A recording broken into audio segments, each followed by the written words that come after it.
Hi, I'm Johanna Lee, and here's what ctrl+j, J for Johanna, my favorite letter, does in Excel.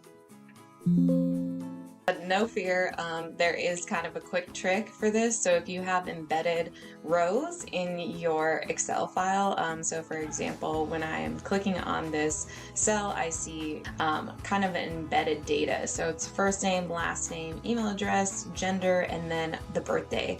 And so because of this, what I can do is I can go to my data tab, I can select on text to columns, delimited, and then if I'm the other and I hit ctrl+j, it'll give me this kind of embedded detail. So, and then I'll click next and finish, and it'll help my data match the cells above. So even though ctrl+j doesn't do a hotkey right away, it is useful when you get to embedded cells that have multiple lines of data within one Excel. Hopefully this is helpful. If you want to find out what the other letters do and other Excel tricks, please follow me. Thanks.